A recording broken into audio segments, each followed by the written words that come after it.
Coming up in the morning edition, the Prime Minister holds a town meeting. Junior Jonkanu is just 1 day away. And Debbie Ferguson wins the best kept yard.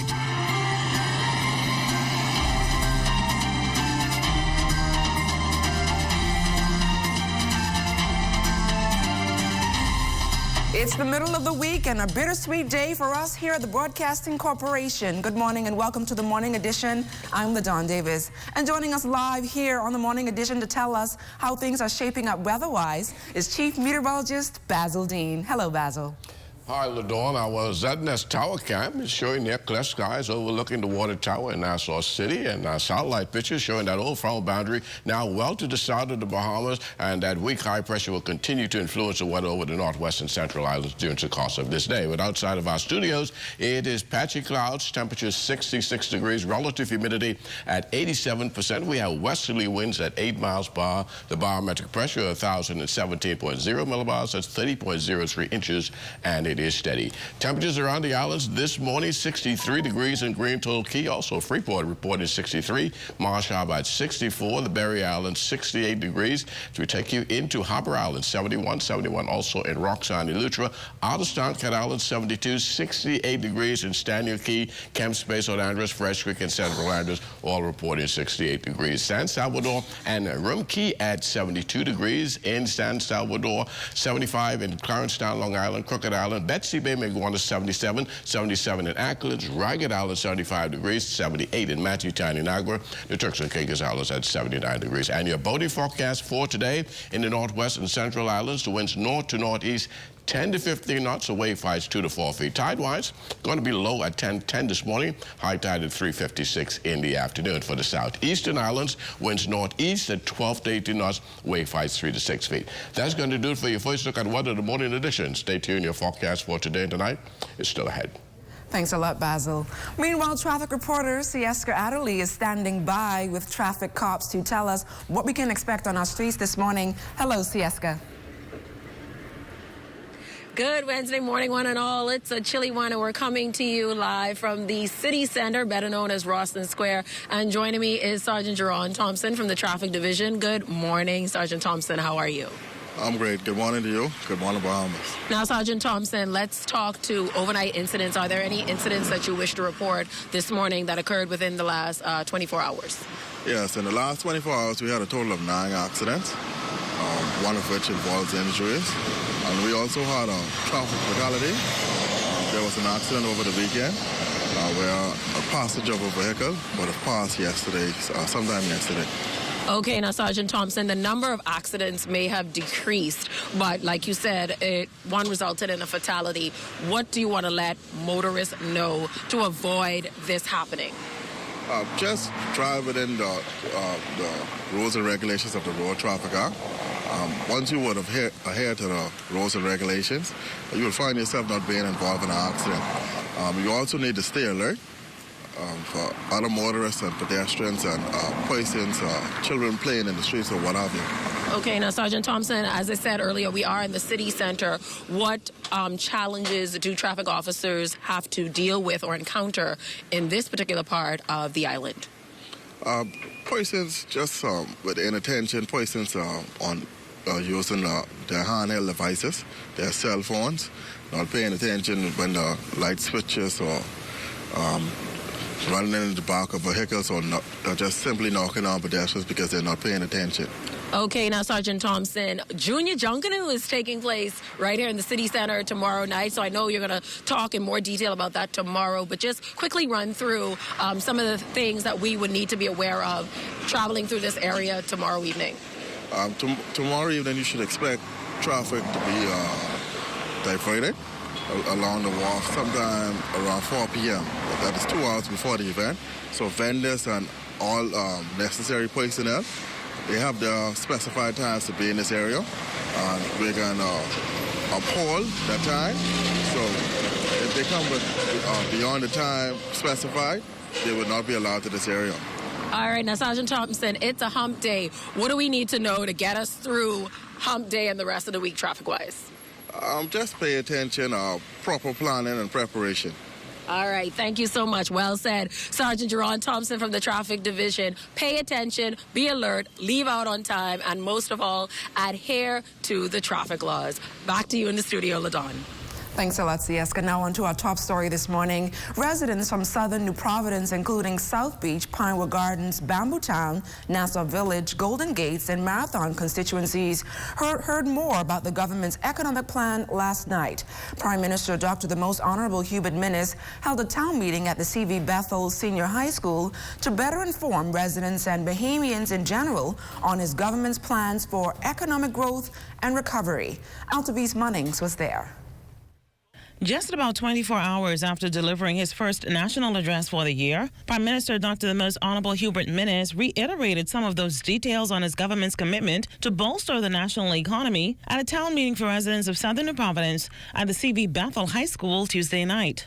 Our economic recovery and revival must be felt by all Bahamians throughout our country. Our revival has just begun. Prime Minister Minnis was clear on his administration's mission to create economic wealth, jobs, and opportunities for all Bahamians. We already have $3.5 billion in international investments, with a good deal more to come.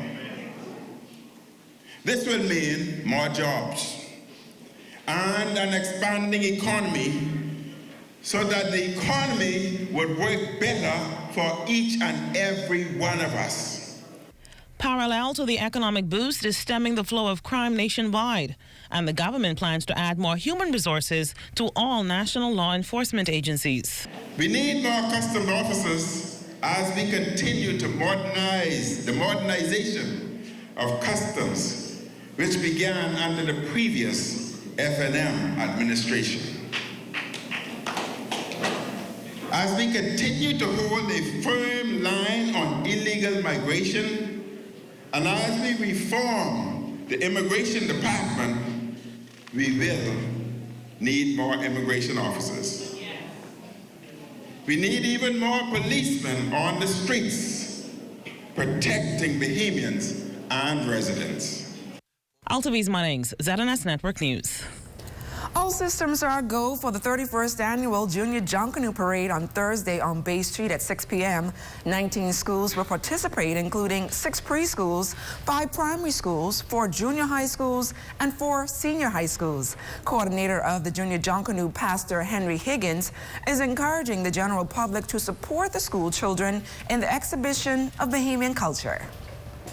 The tickets are on sale at the Ministry of Youth, Sports and Culture right in the foyer. They're $10 for the bleacher seatings and $3 for standing room. And on the day of parade, they will be on sale at the Norfolk House. That's on Frederick Street. You can go there and get your tickets on the day of the parade beginning at 10 a.m. Higgins says he is pleased with the new date of Junior Junkanoo from December to the end of January. Pleased with the number of schools. This year we have an increase from last year, 5 schools more. But I believe that since we've changed the date of the parade and we're going to use this parade as the last Thursday in January for the parade every year, I'm expecting more schools next year in the 2020 parade. Well, this year we have 2 schools from the Family Island participating. We have the North Andros District of Schools. They always come. They're competing in the senior category. And then we have the defending champions of the primary school category, which is the Tarpon Bay Primary School from Eleuthera. They will be back to defend their title. Officials at the Sandilands Rehabilitation Center want you to get ready to push as it prepares to host the Geriatric Hospital's 8th annual Push-a-thon this April under the theme Ready, Steady, Push for Active Aging. Committee Chair Dr. Indira Grimes is encouraging residents, in particular senior citizens, to participate in this fundraiser. We want to encourage exercise and physical activity to the older person, particularly those with chronic medical problems, because physical activity does help to prevent and help to cure some chronic medical issues. And we want the entire community to support them, including their caregivers and family members as well. So we hope to raise funds that will help our geriatric hospital clients, particularly with their recreational activity. We hope to be able to organize and build an outdoor recreational area that's safe, clean, and allows them to function outside, outdoors, get physical activity in, as well as improve their level of functionality. The patron for this year's race, which is set for Saturday, April 27th, beginning at 6:30 a.m., is Winston Gator. He's in it to win it yet again. But apart from the stiff competition, his grandson, Kyle Fox, says it's a worthwhile family event for all to participate in. This is my third win, and I'm going for a fourth one. And my grandson here, I know he's ready. He don't have to get ready. He's always ready. That's all I can say. This is mine again for the fourth one. I encourage a lot of people to come out to interact with the older people, because it's not just the push-a-thon. It's just not just the running and the physical activity. It's really learning and gaining something from the older people. Because, like I say, growing up, I didn't have none of this experience. So I'm thankful for Sandilands for what they have done with him, and continue on in the near future to do the same and keep it up. Stay close. We've got more news right after this. You're watching The Morning Edition.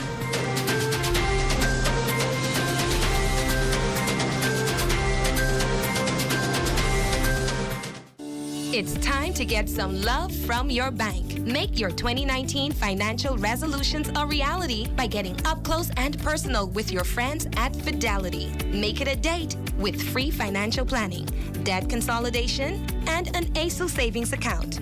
Plus, discounted fees and a chance to enter to win exciting prizes like all-inclusive weekend getaways or dinner for two. Terms and conditions apply. Fidelity, we're good for you. 12 schools, 5 islands, 1 big stage. The Music Project presents the 3rd annual High School Pop Band Competition, Saturday, February 16th at the Botanical Gardens. Come witness the nation's hottest high school bands from Exuma, Andros, Grand Bahama, Bimini, and New Providence in fierce, high-energy competition with special performances by some of the Bahamas' leading entertainers. Gates open at 12 noon and the competition kicks off at 2 p.m. sharp. Tickets are available at Airbrush Junkies and all participating schools. If you are building or renovating, and if you want a one-stop shop, then We Buy You Sell, your windows and doors specialist, is the place for the highest impact, highest quality, fully laminated hurricane impact windows and doors, lifelong lasting PVC frame with steel in the frame, non-rust mechanism throughout the frame. We also have the best prices on porcelain, plank, and mosaic tiles. Visit We Buy You Sell in the old Hastings Tile Building on Robinson Road, or call us at 327-6427 or 698-1140.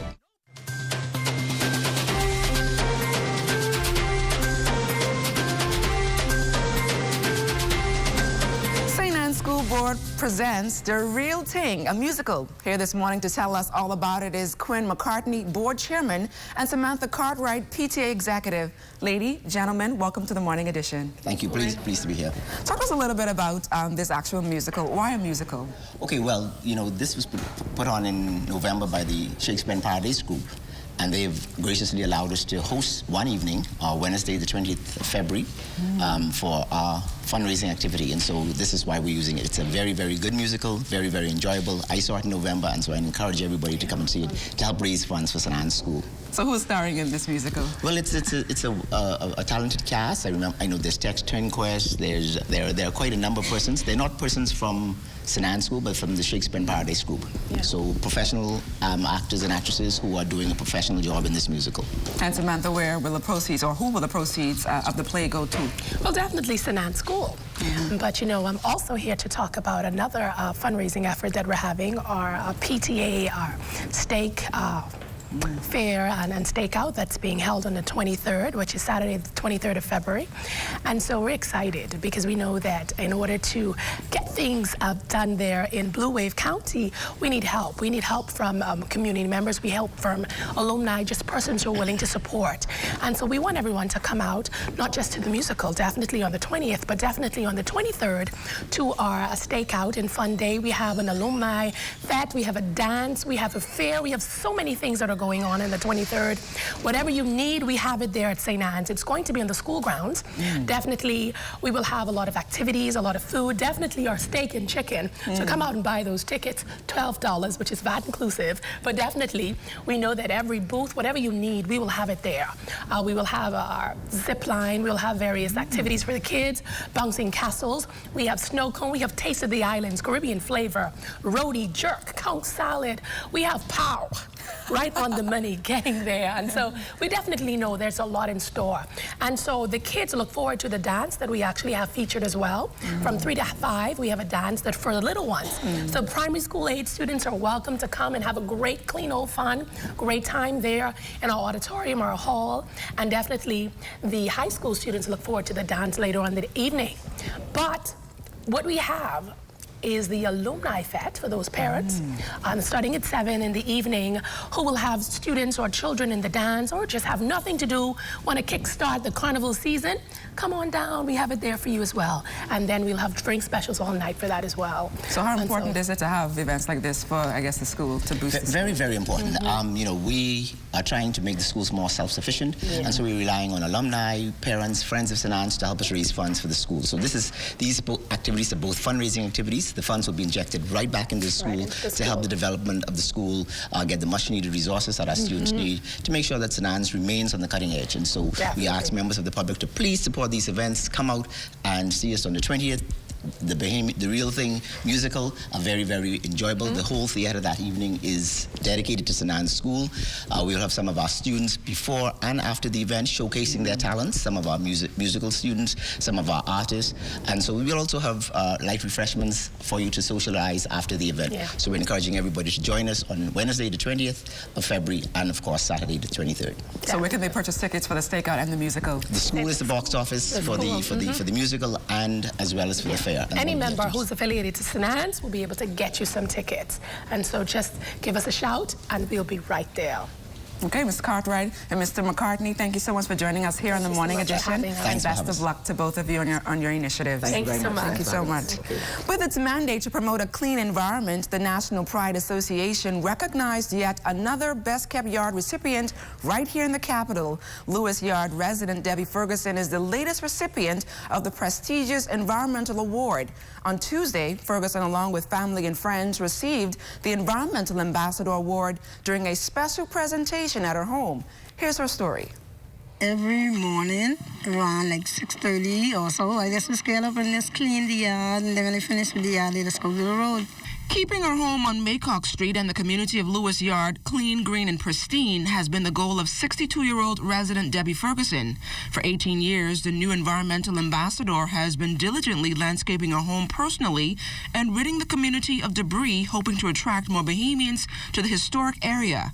At a presentation ceremony for the Best Kept Yard, Ferguson told us what goes into making our yard so environmentally friendly. Just give it what it needs, like clean it up and take off some of the dead leaves and water it all the time and clean around it and stuff like that. So I think the things you need to do in order to keep the plant like me and you know, if you bathe and keep feeling good, that's gonna happen.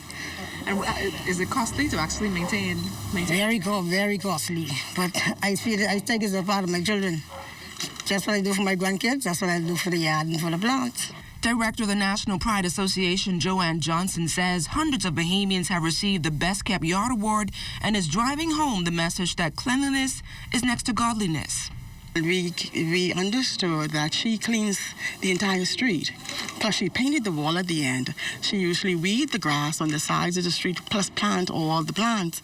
So we just want to encourage this sort of environmental effort in our country. We want residents to try.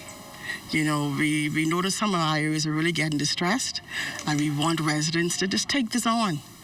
She's been doing this for 18 years, and it's amazing. Look how beautiful the place is. So we're here to award her. She's going to have the Best Kept Yard sign, and the Best Kept Yard sign, and then we're going to give her a small token, and then a plaque. But we really congratulate her for her efforts, and we want everybody to do this. Why can't we do this? Let's all be environmentally conscious of our country. Johnson gave these reasons why it's so important for the Pride Association to expand this initiative, not only here in the capital, but around the Family Islands. It's an effort for everybody to just keep the environment clean. Yeah, we've noticed the rats, the Norway rats, they call them Norway rats. You know, we kind of being infested by these things. We need proper garbage storage. Let's get rid of the accumulation of garbage. Let's stop the dumping. Let's try clean it up. We really, National Pride Association is really inundated by just trash and these communities. We stay in the communities just to look at these places and to award those that really, really do the work. Officials from the National Pride Association say there are dozens of amazing yards scattered across the South Beach and Fox Hill communities that need to be highlighted for the world to explore. However, they will be judging the next group of recipients for the next Best Yard class pretty soon. Charles, so what's coming up in sports? Coming up in sports all week is going to be about the GSSSA, that's the Government School Playoffs over at the Kendall Isaac Gym. For the entire rest of 2 months, it's going to be basketball because the Hugh Campbell is also on the horizon. I still want to see you shoot some hoops, though. That and more ahead in sports.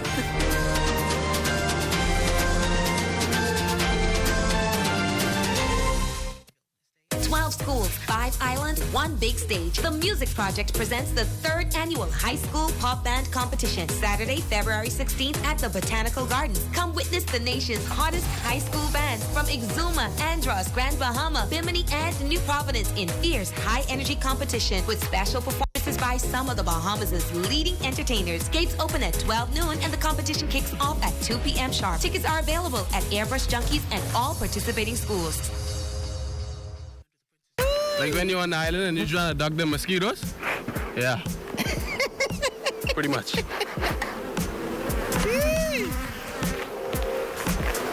This is our big adventure. See it on Ordinary People right here on TV 13. Yes.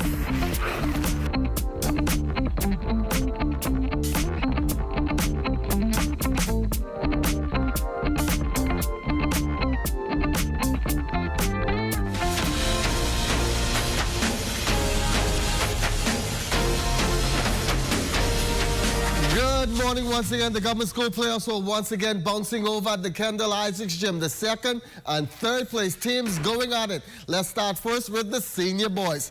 The C.I. Gibson Rattlers and the C.C. Sweden Cobras. Don't know how the referees told the difference in this game between the teams as both were wearing light-colored uniforms.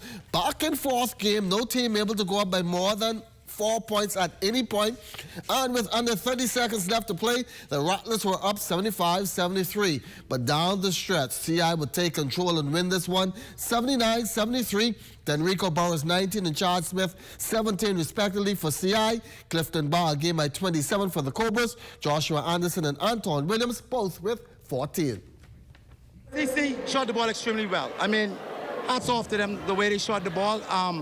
But at the end of the day, we defended early on, but we let them get some easy shot off when we're supposed to defend.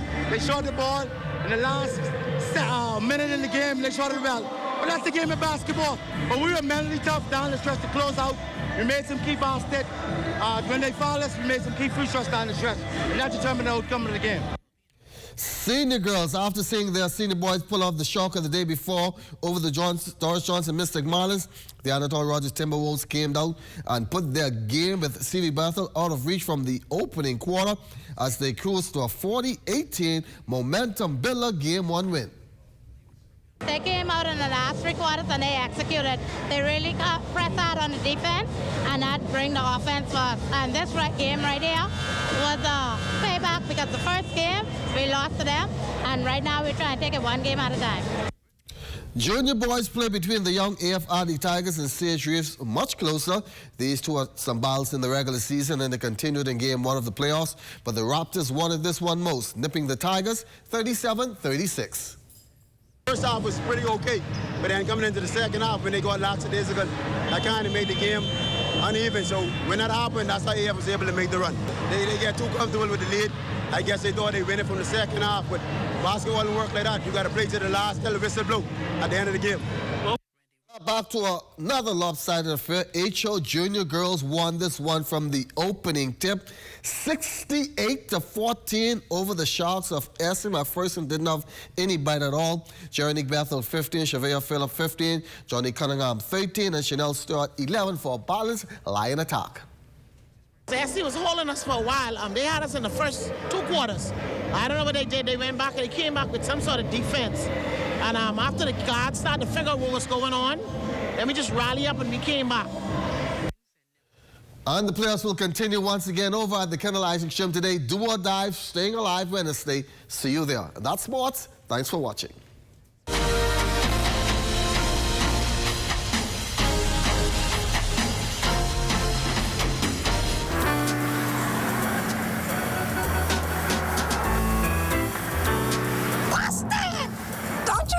Putting your children's lives at risk? Man, Charlie, what you mean? I mean, there's a right and wrong way for children to travel in cars, and this is wrong. A child weighing less than 20 pounds shall sit in an infant seat fitted in the back seat. A child weighing between 20 and 40 pounds shall sit in a convertible seat fitted to the back seat. A child over 40 pounds or up to 4 feet 9 inches should sit in a booster seat fitted in the back seat. And obviously, everyone else should be wearing a seatbelt.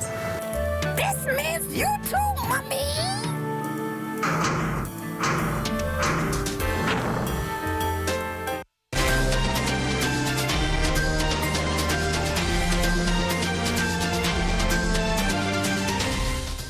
In our final look at weather, satellite pictures showing that front boundary now well over the extreme southeast Bahamas, continuing to slide towards the south and east. Skies are clearing over the northwestern part of the country. Forecast for today, mostly sunny, a little warmer, high temperature getting up to 76 degrees. And tonight, we're looking at partly cloudy and cool conditions again with a low temperature somewhere around 64 degrees. Extended weather forecast, upper 70s right through the weekend. Some showers working its way into the forecast on Friday and Saturday, but we are going to keep those temperatures nice and cool. But this morning, we have a surprise, huh? What can you tell us all about it, Dawn? Well, we knew this day was coming, but we dreaded its arrival. Our Sieska Adderley and Andrea Janor are leaving us. Andrea's retiring. She has been a driving force in coordinating our newsroom's activities for decades. And Sieska, who is here with me on set, has been an intricate part of our news team and more recently, the Morning Edition. We're going to miss both of you, but Sieska, I'm going to miss you. Thank you so much for all of those memories. Let's take a look at a report that we did for Sieska to bid her farewell. The season to be jolly. It's officially the start of the 2018-2019 academic year. Now the focus is on Boxing Day 2019 and New Year's Day 2020. Wherever you're going, I wanna go. I don't know how we've gotten to this moment, but it's bittersweet because we've worked together for a while now, especially on the Morning Edition, morning news, and you're always that little bright, funny spark in the morning, so I'm definitely gonna miss that.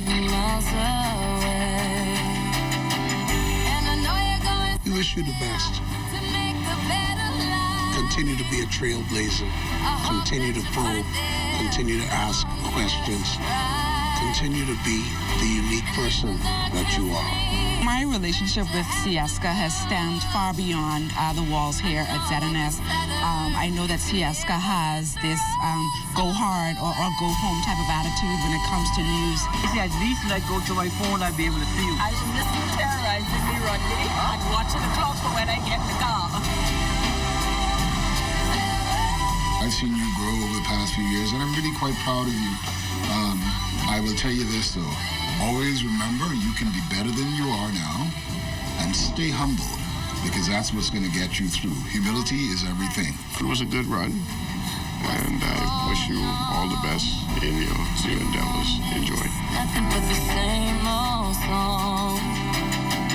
If you don't I think that we have lost when to the fact that she's going to be leaving us. I just think that Sieska is such a good reporter. But for my short time here at the Broadcasting Corporation, I worked with Sieska on the Morning Edition. She added life to this show. She gave me such fantastic features. You know, she was an ace on anything live out there in the field. if you never hit the road surface. Bye, Siesco. We gonna miss you.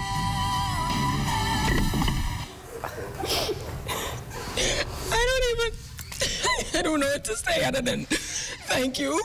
I love you all very, very much. It was a tough decision, but it's been a beautiful 5 years, and I always love for ZNS and for everybody here, and just thank you very, very much.